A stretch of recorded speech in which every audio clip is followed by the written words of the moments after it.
When you're prepping a wall for tile, especially one that's been painted over, you can see where this one's been painted over. You can see where it used to have tile on it. Tile fell off and took the most of the paint with it. You can see the piece of paint left right here. You can see the pattern of the cement behind it.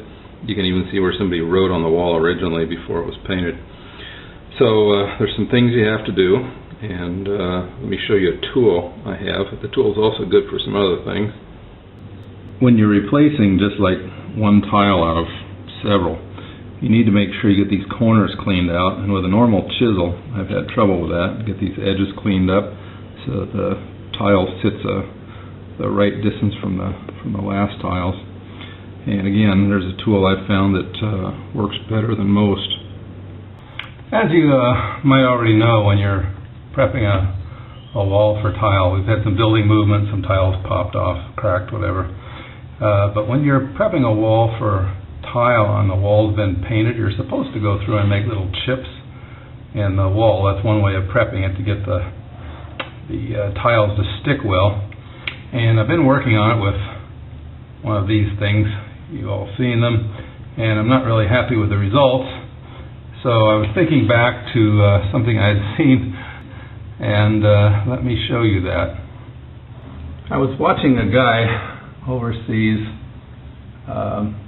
use this thing, and it's just a piece of plastic tube with a concrete nail in the end of it, and this is where I've been using that, and this is where I used my safety chisel, and I wasn't liking the results, so I took the old third world style, and it worked very well. And in order to use it, all I was doing is driving it in a little bit and then tip it and then give it a pop and a little chip comes out.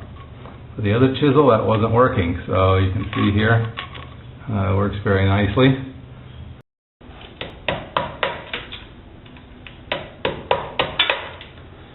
So here I'm just removing the old thin set. But you can also, like I was doing down here, you can do some, just pop some places so the tiles will stick better. Like that. Let me show you how to make this. Not that it's really complex, but just for the heck of it. First thing you need are some concrete nails. These are 2.5 inch, nothing special about them.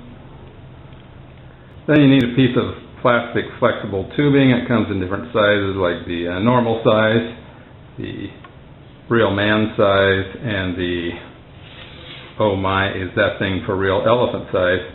So choose a size that's best for you. I prefer just this 3/4 inch tubing.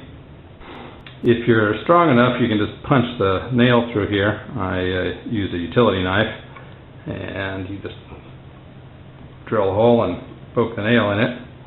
And from there out, it's just, well, pretty much a regular chisel. So the benefit over this thing is that you'll notice this isn't very sharp, and this thing is. This will make a nice little puncture and it'll pop right out of there. These you never have to sharpen. You take the nail out and throw it away if it gets too dull.